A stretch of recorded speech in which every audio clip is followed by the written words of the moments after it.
Stuff that I love talking about. All right, Good so morning. good morning, everyone. Good I'm so morning. glad you're here.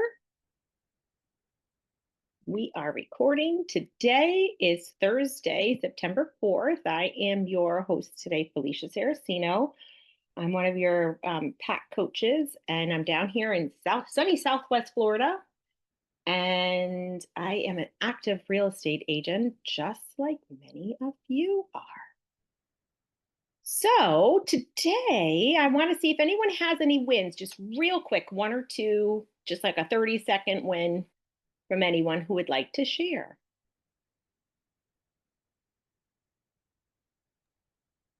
No wins? I started my leadership academy with the League for the Blind and Disabled yesterday, and that went over amazing. There is a ton of opportunities. There was like three different people were there. They all three were from all of the local colleges. They're Mhm. all niched in the disability advocate sector within the schools. So that's Yeah. fabulous.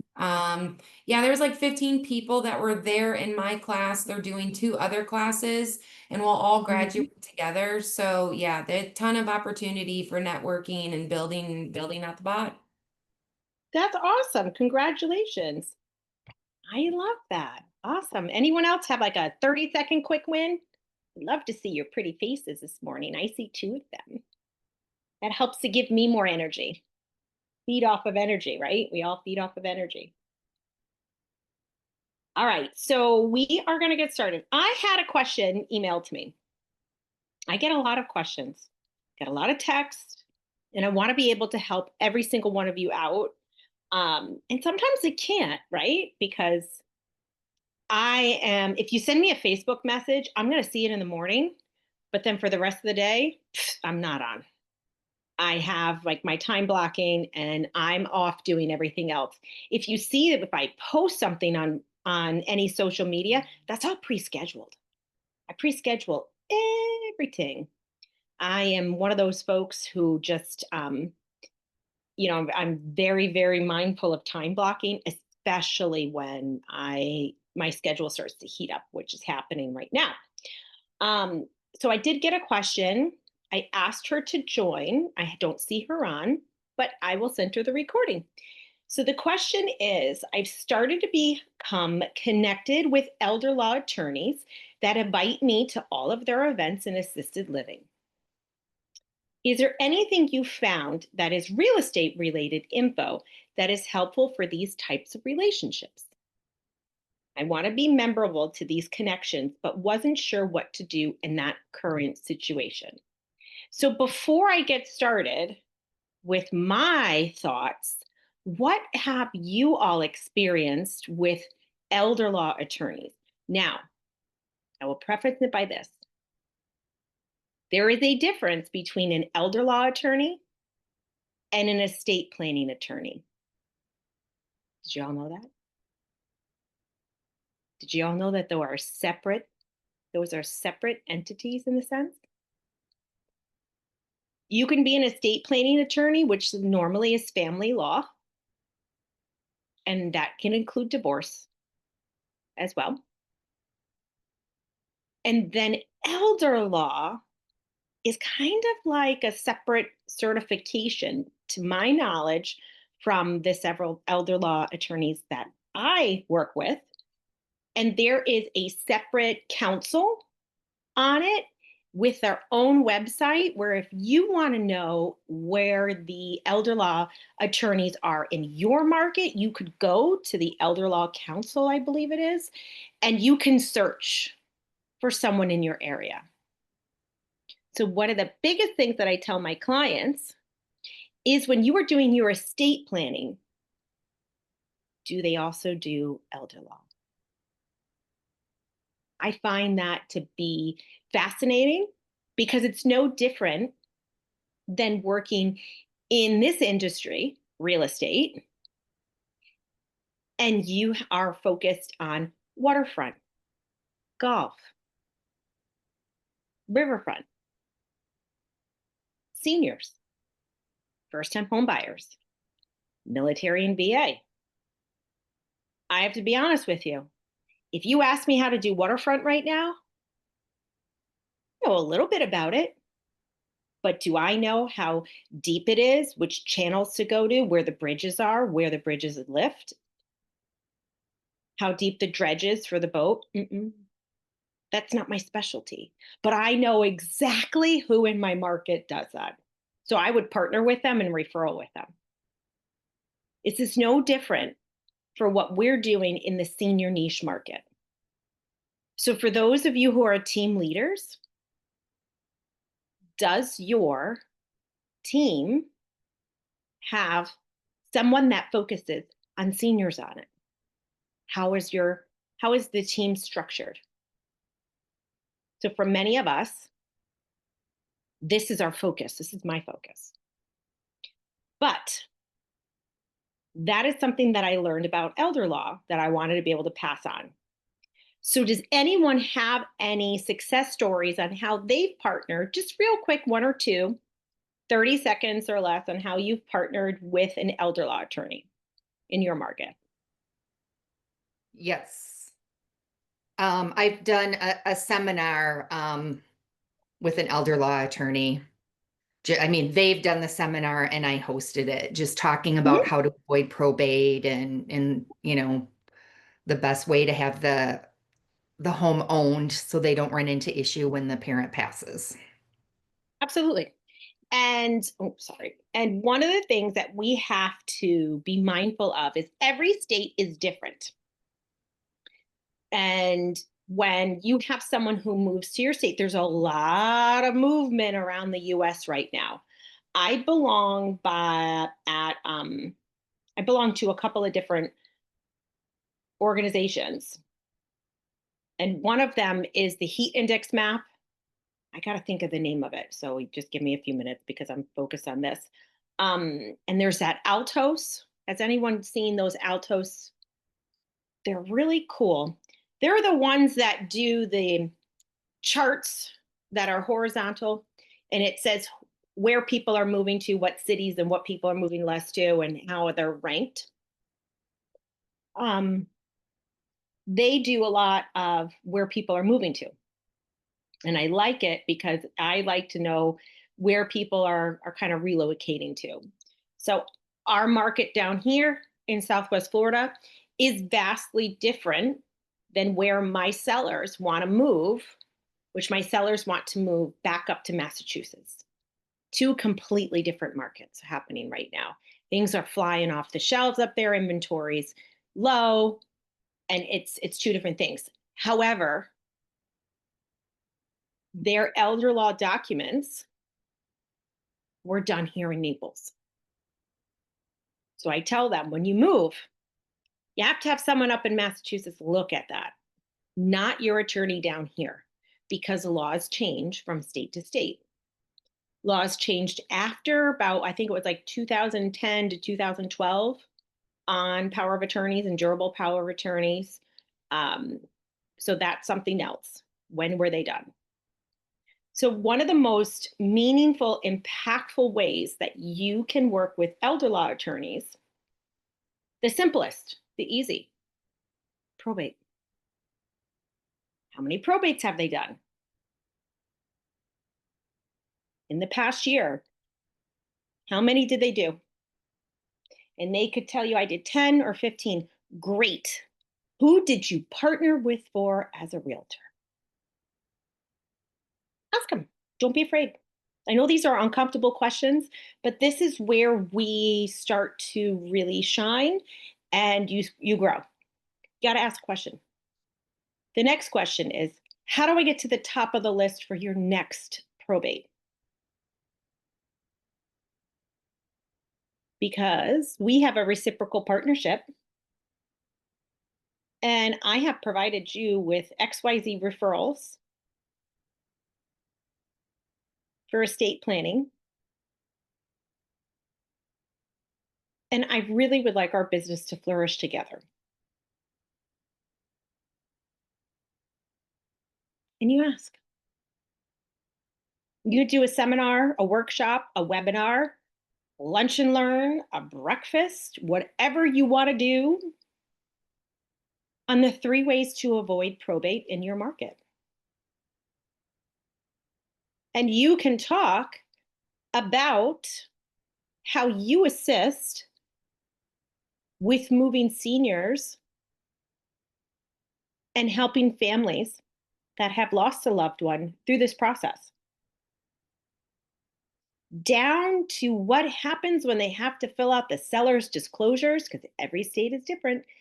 And it is a family member doing it for someone who has passed away, and what the process is for that. I mean, you want to go deep into that process. How is their name written when you have to do that on a listing agreement? Is it homeowner's name, Mary Smith's personal representative, Bonnie Smith? What you're showing them is how you are tied and connected. So that is one of the easiest things that you can do. I also partner where I have my elder law attorney talking about the newest thing that they're, talking about, 3 ways to avoid probate, or the getting your ducks in a row, whatever topic they want to talk about, for getting all your documents together, right? Or one of the big hot ones is how to qualify for Medicaid. Medicaid requirements. Elder law attorneys typically do Medicaid. Costs on average between $5,000 to $10,000 for that. But having them talk about that is something that's very important for people, because they don't understand the difference between Medicare and Medicaid. So I have them set up for a 20-minute conversation on that. So you got 20 minutes and then Q&A. I start out and I talk about a 360-degree view of selling your home, down to avoiding capital gains, what's a DST, and a 1031 exchange. We will be having specialists come on our platform to talk about these things as we kind of progress through. Right now, we don't want to overwhelm everyone, but there are some new laws from the big, beautiful bill that have made DSTs very attractive to people, and 1031 exchanges where they don't actually have a property to manage. They go into a fund of like a big apartment complex or something of that nature. There's a lot of different opportunities on that where they can have income come in. So say they have, I know I'm going on a tangent, but say they bring in $2,500 a month.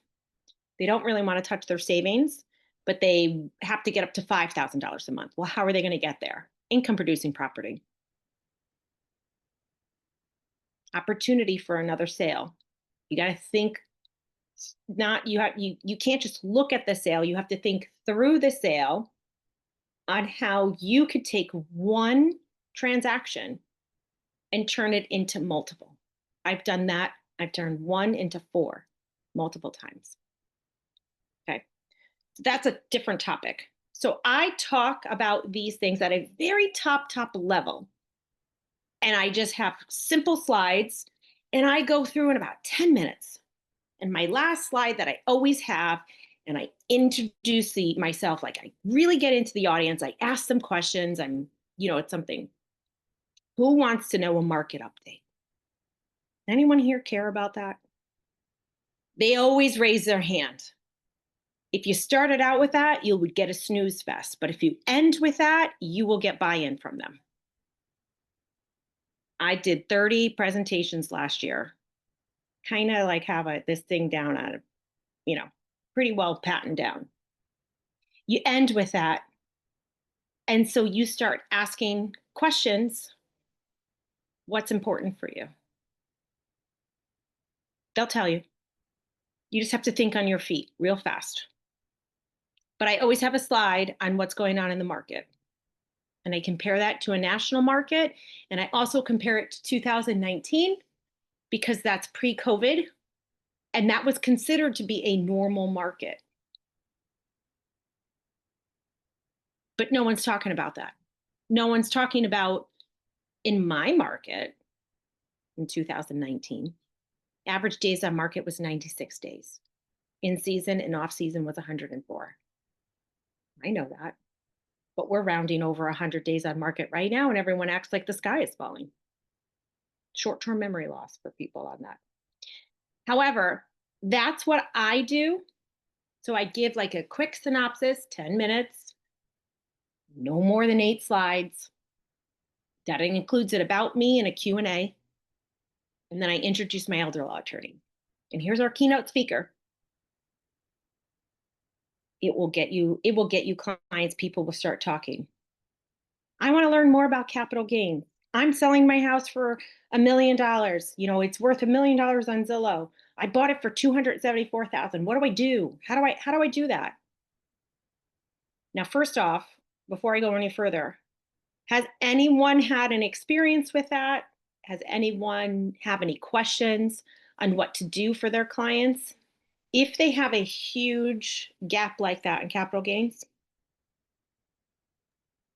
Have you experienced it before? I haven't, and again, just like trying to, coming into this niche, I don't really understand capital gains, how they work, I mean, I know you can, kind of, there's ways to avoid them, but I just don't really I can't wrap my head around it, Felicia. Simplest way, because I talk about this all the time. If you're single, 250,000 is your allowance. If you're married, 500,000. It's a one-time exemption from the federal government on capital gains. If they've already used it, they can't use it again.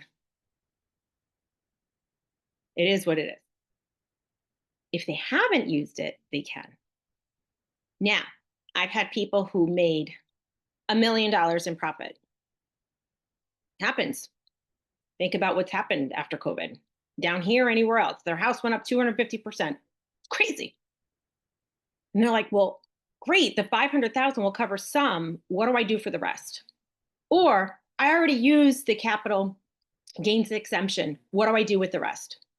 Any capital improvement that they have done on the property, down to changing a window, putting a light fixture in, anything they've done, roofs, fences, landscaping, whatever they did, it is your job as the agent to remind them, where do you keep those files? And they normally have a whole indexing. This is interior, this is, I've had clients that are very, very neat. Interior, exterior, I got everything right here. I literally go through that with them and set up an Excel sheet for their CPA. And I'm like, okay, great. Here are all your receipts. Let's go through. Well, guess what? It added up to, 400,000. I don't know. They put a pool in. Down here, pools cost $125. It's a baseline now. Prior to COVID, they were 60,000. Crazy. So you could get to that really fast. Roofs down here cost $30, $40, $60,000. So I had a client put 2 roofs on. Couldn't find the receipt from the first one. I called the company, still in business. Can we get an invoice for it? We got it. There are ways that you can help your clients that make you so valuable. And it's right here at your fingertips. And they will write glowing reviews for you because you went the extra mile in what you're doing to help them. So Cindy, I see your hands raised. Yeah, I was just going to share, my mother-in-law passed and she bought her house for $83,000 many, many, many years ago with her first husband. She married my father-in-law. And so they bought it, I don't know, for sure, at super low price. It sold for around 900,000. So, we had that gap of about 400,000. Well, of course, they've owned the house since the 60s. It was pretty easy for us to come up with, a list of, because they've replaced the roof Yeah. at least space and they've replaced the furnace Oh, yeah. and so I've been in that situation many times, but I don't have clients in that, multi-million dollar price range that are looking at that. But they were not very good at keeping records. So we had to be very creative to come up with, and also she had passed and she owned the house for 25 years before he moved in. Yep. So, but And we were able to do it. that They were in good happens. shape. Mhm. Yeah, and that happens. I've had clients that they've only, had 200,000. Well, great. I've had clients who said I've used their capital gains exemptions. You still have to find those capital contributions to offset that. So capital gains is super simple. Now, other than that, I don't talk about it. I say, you're going to check with your CPA, your accountant, and they're going to tell you what else you need to know. But this is how I help my clients in real estate. And that pairs very well with estate planning. You will get a captive audience. You will get questions afterwards. But capital gains exemptions have to be for primary homes, can only be used one time. Other than that, you better keep real good files on any improvements you do. And then you can ask the accountant as to what you can do. Now, you can ask your elder law attorney, what would you like me to present on? What are you seeing in the marketplace with your clients? And they'll tell you what's happening. We have a lot going on down here with between the great divorce. Y'all heard of that, right? I told you about that before. To um, folks who don't have a plan on how to age in place, that they have multiple properties and they have no liquid cash. And so I'm working with this woman. She's down to now from 7 properties to 4 properties that we're working on liquidating because she had no money that was liquid if she had to go into skilled nursing. And she won't, and she does 24-hour care at home. So she's going to blow through $500,000 pretty quick right now. And so she's also 97 years old. So with no family. So it's one of those things that you ask them how you can support their clients with their aging in place needs. And then if they don't have a financial advisor, you loop in that financial advisor so that they can take that money and not put it in a bank account. Remember, majority of banks, the limit that FDIC will cover, that's the insurance, is $250,000. I know this very well. So if you deposit a check for $500,000, you're risking more than half of that if they have a cyber attack.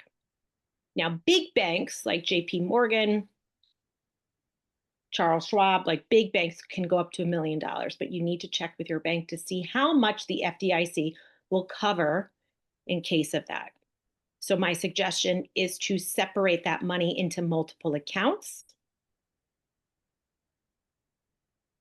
or get it over your financial advisor and protect it in other ways that they can tell you what's going to work best for you. If it's treasury bonds, CDs, money market accounts, stock market, whatever so it's easier to move money around. But this is all very good information for all of us. So what questions do y'all have? Because there's a lot of fun stuff in here.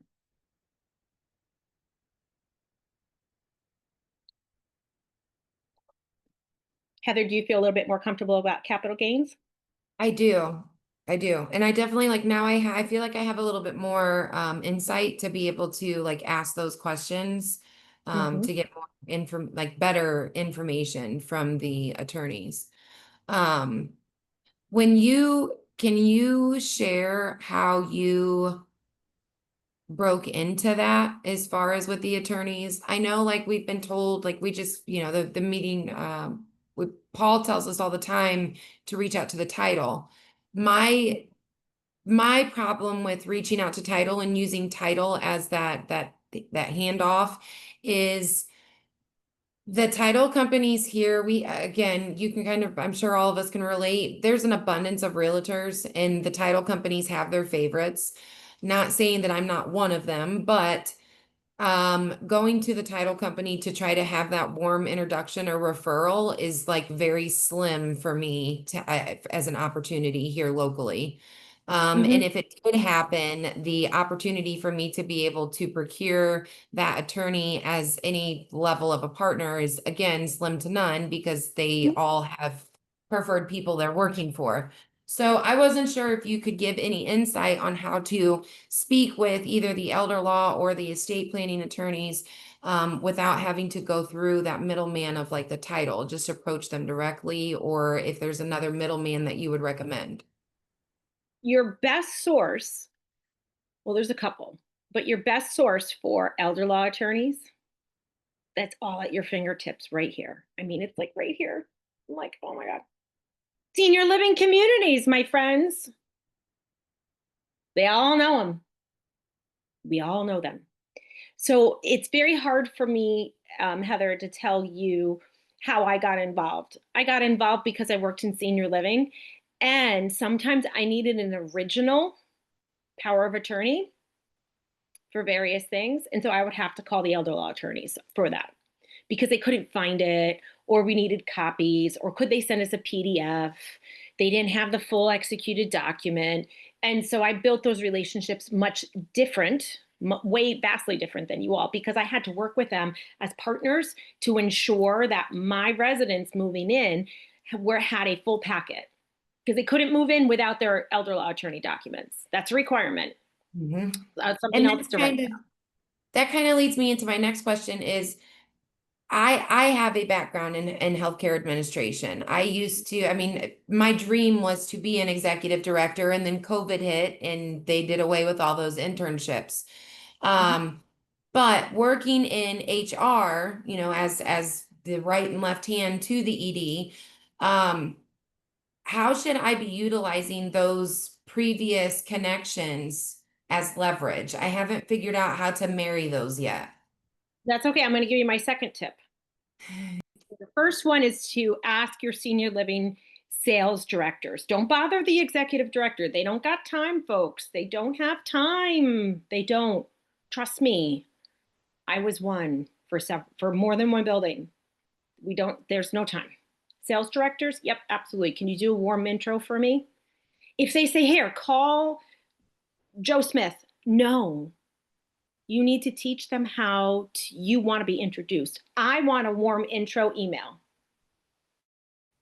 Because they're going to open that email from Linda Lou over at ALF Community faster than they open mine. That's how I like it. Then I immediately go for the kill. I have my calendar link.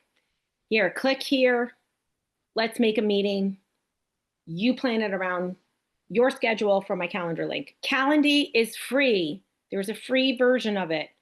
Appointlet, the same thing. There's a free version of it. Use the free one if you don't, because there's too many hands and pockets for everything. The second way to do it is my favorite. Senior niche marketing events, your networking events. I know Paul's not a fan of those, but hey, I'm the president of one. I got 17 referrals last year from them.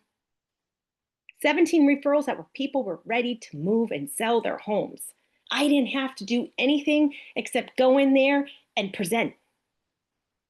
And they're like, well, you come highly recommended from XYZ company. I need to use you because I like it. Out of those 17, I closed 13 of them. The others just weren't ready yet.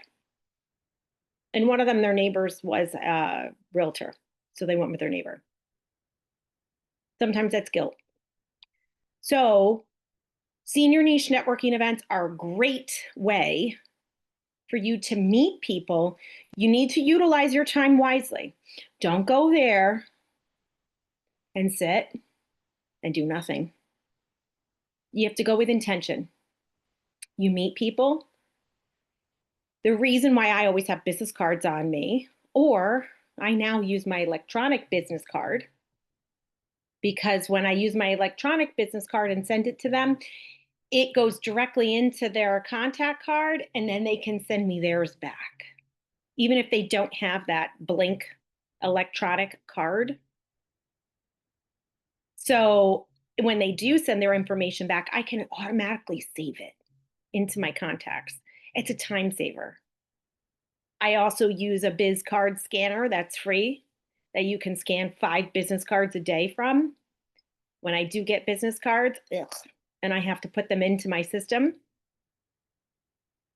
and then I can upload my contacts into my CRM and then tag them. So every CRM is a little different. However, when you're at a senior niche networking event, you need to scope out the people in the audience that are there who you need to connect with.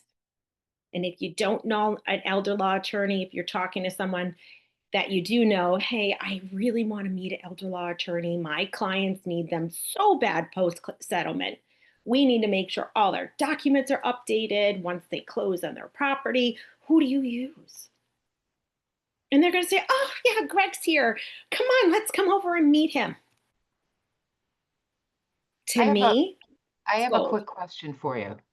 You're using the term elder law attorney, and do they do the essential documents like an estate planning attorney does? So I'm not sure if you Is were there present at the beginning. is there an overlap Okay. between those two types of attorneys? There is. And at the beginning of the session, I don't know if you joined a little late, estate planning attorneys and elder law attorneys are different, but one and the same. If you are an elder law attorney, you are at a higher rating, just like if you're a realtor, and you are a waterfront specialist, a senior specialist, a golf specialist. It's a higher level. And there's a council on that. Elder law attorneys do more than just estate planning documents. There's a lot of elder abuse out there, Medicaid planning. I only use estate planning attorneys that have elder law attached to them as well.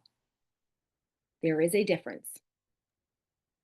No different. In the state of Minnesota, there is only one.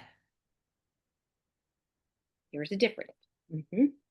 So that is something that they do the same documents. But I've helped elder law attorneys that have done documents and completely messed them up, or estate planning attorneys. And an elder law attorney looks at them and is like, oh my God, these are terrible. Trust, all the fun stuff. They have to be done properly. So it's just no different than having a specialty. If you're family law, divorce attorney, litigation, criminal, I wouldn't go to an elder law attorney to help me if I was a criminal case, right? You need someone who's a criminal defense attorney. Same difference. Now, if you don't have that, Cindy, you got to use what you have. But that, I've lived in 2 states, Connecticut and Florida. And I knew that up there and I knew that down here because I worked in the industry. So those are my 2 ways that I really do meet people face to face. If you do not have a senior niche networking group in your area, create one. Ask me how. I have a whole presentation on that. I help people do it all the time. It's not hard. I'm asking. Yep, we could do a whole class on that. I've done it several times. It's very rewarding, and you as being part of the leadership team, referrals come to you naturally because you are setting yourself aside and apart from everything. Now, in my market, We're blessed to have a ton of networking groups for seniors. I focus on mine. I can't go to every one of them. I don't suggest going to BNI, Grow Group, Master Networking. No. You pick one that you have a commitment to. Now, Barbara, I saw you had your hand up before, but we're a few minutes over. Sorry. No, I wanted to circle back on the capital gains and let Heather and everyone know that back in July, Corey had a workshop on it. And in fact, I was the only one there, but he recorded it and it was excellent. If you want to look it up in the Kajabi platform. Yep. Yeah. It is, yeah, he does a ton with that and he did a great job. You're right. And I just couldn't remember, but thank you for when that was, because there's so much fun information on that, but you just want to top line it and let them know if they need to talk with a person, if you need to talk with a 1031 exchange person, have someone on queue. If you don't have one, we have plenty that work nationwide on this that can help answer questions. Because once it gets into the accounting stuff, we stay in our lane, people. Just like with senior living, we're not placement. We stay in our lane. Our job is to help with the real estate. So we stay in our lane and refer them to our team members. That's how you feed your team members. That's how they feed you. A well-fed team is a wealthy team. All right. Any last thoughts? I know we're 7 minutes over, sorry. Good stuff today. I hope you all found this helpful. I'm glad that Lacey asked that question. I invited her to the call, but she did not join, so I'll make sure she watches the replay. She could have been busy. But if you have a question, post it in our Facebook group. We could get a lot of those questions answered quickly for you. Or if you have something that you want to talk about as a topic, message one of us. My text is the best way to get to me. I'll put my phone number in the chat because I only check Facebook Messenger in the morning, typically. That's my time. And then I don't see it. And I miss stuff all the time. And my brokerage is now on Slack, and that's even worse because they're like, I sent you a message on Slack, and Heather, I'm like, I hate that. I do not like Slack at all. I don't either. But I'm missing stuff because I'm not checking my messages on Slack. So it's just, we're all creatures of habit. We really don't like change. We say we do, but we really don't. Agreed. All right, my friends. Well, I hope you all have a fabulous day. Donna said, what is Slack? So Slack is like a workplace. It is a way for companies to communicate with each other. And our brokerage used to use Workplace, which was like a Facebook. It's part of Meta, but Meta is doing away with it. And it was just a communication forum where you could have groups kind of set up like Facebook, but it was just for the brokerage. It was great because you can have little niche topics and here's my new listing and here's my open house. And does someone want to sit an open house for me? And it was just a great thing to do. And now it moved over to Slack, which is similar, but way different in the way everything looks. And so we're trying to get used to using it. And when you've used something for so long, I think it's hard for everybody because it's hard to find things. So it's just like a kind of like, remember AOL Online, the instant messenger, where I would be at my desk and be like, what's happening for lunch today? All right, my friends, well, have a great day. Thank you so much. And I'll talk to y'all soon. And my cell phone's in the chat.